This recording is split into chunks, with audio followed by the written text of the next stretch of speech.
the past came back too. There may have been a time when Damien had your back. No friends in the industry.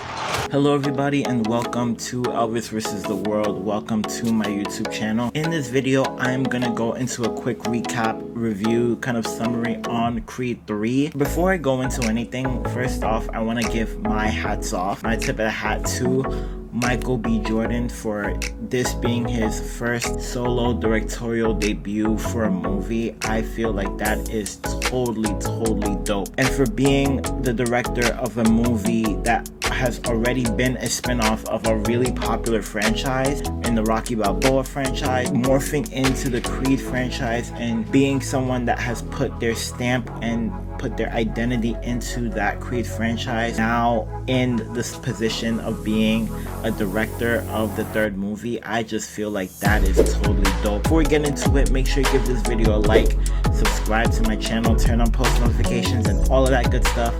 And yeah, let's get into the recap. By the way, I literally just came home from the movie theater. This is like my first reaction fresh out of coming from seeing Creed 3. This being a movie that Michael B. Jordan directed himself, I feel like he did a really great job in the directorial aspect of the movie. It's gonna be interesting to see him in a directorial role moving forward, and I am just really excited to see any future projects that he does. So overall, the movie was very solid. I really enjoyed the movie. I enjoyed the story. When I first saw the trailer for this movie in theaters, I was really excited about the story where, you know, your childhood friend gets locked up and then he comes back and, you know, that was his dream and you're living his dream, and he's kind of taking all of this in after, like, you know, coming out of prison. Just unique way to present and continue the story of the Creed franchise moving forward. So we have Michael B. Jordan as Adonis Creed, we have Jonathan Majors, Tessa Thompson as Bianca, Canelo Alvarez was in the movie, Wood Harris, Felicia Rashad, Spence Moore,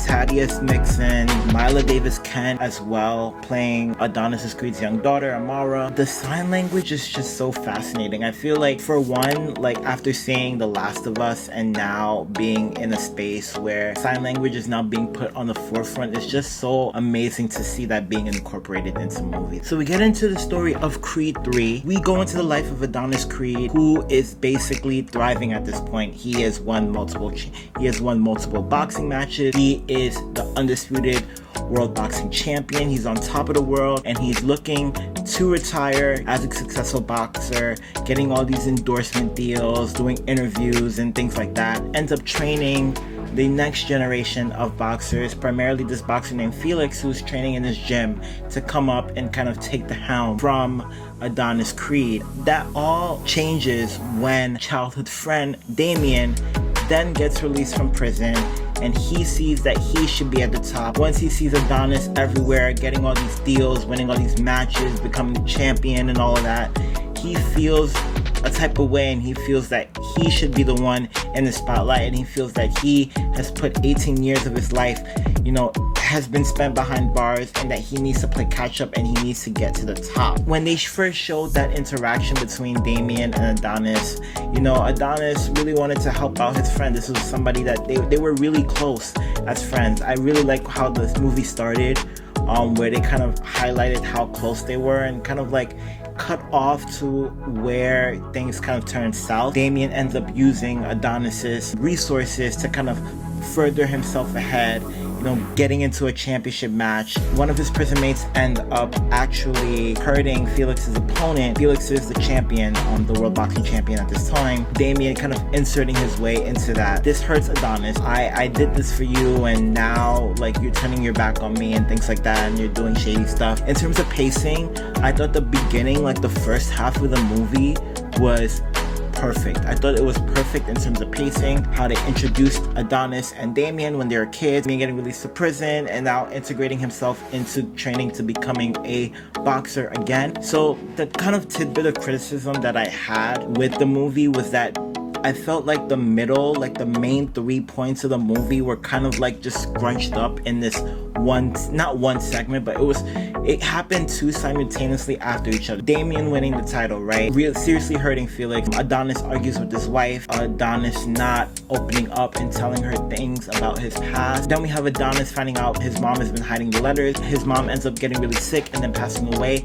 I just felt like all of that was a bit rushed. Three really deep emotional portrayals of character that we were supposed to see throughout the movie, and I felt that in that segment we didn't get enough time to kind of like read and like sympathize with the character going through these many different tribulations. I felt like they happened too quickly after each other. The movie is 2 hours long already, so you know you do have to keep time for the big fight finale between Adonis and Damien. We didn't get enough time to sympathize with Adonis or sympathize with, you know, the different characters that were going through these points. I thought that the fight scene at the end was executed perfectly. Favorite part was when they kind of like morph, like there's this big crowd, they do it in Dodger Stadium, and they basically morph into like this empty arena where it's just both of them fighting, and then you see flashbacks of their, you know, themselves as kids just showing up, and like it makes it feel like it's an anime, like a big fight feel. I really like the fight sequence at the end. Another thing that I also had a little bit of criticism towards was the fact that Damien, it kind of rushed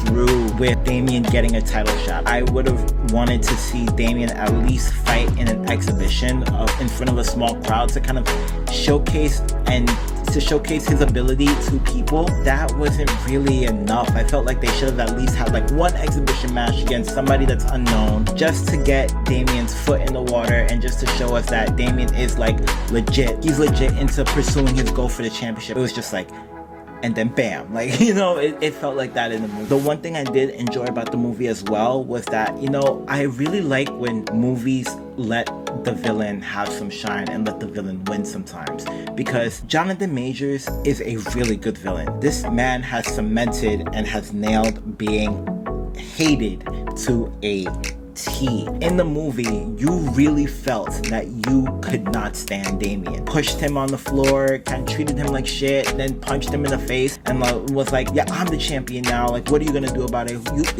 You pick yourself up now. I just like, I like when the villain gets some time to shine. Damien calling into like ESPN segment with Adonis and Stephen A. Smith, that was just fire. So yeah, I really enjoyed Creed 3. I think it's gonna be an enjoyable movie. I think Michael B. Jordan is definitely gonna get his flowers for this movie. Ryan Coogler and Zach Balan as well. Keenan Coogler too. Like in terms of rating, I give this movie like an 8 and 8.5, or 8 between an 8 and an 8.5. I think it's gonna be a very accoladed movie throughout the year. In the Rocky franchise, like, you know, the antagonist was Apollo Creed, and now, you know, you have his son Adonis Creed, and now you kind of have like the next generation, his daughter, like holding up the championship. Like I don't know if they're gonna do another spin-off with the daughter, but you know, whatever takes the Creed franchise, just don't make it like Fast X. That is my quick recap for Creed 3. I just came from the movie theater. I am so tired, but thank you all for tuning into my video. Like always, make sure to give this video a like, subscribe to my channel, turn on post notifications. I'm just really happy for all the feedback I've been getting on the videos. I will see y'all in the next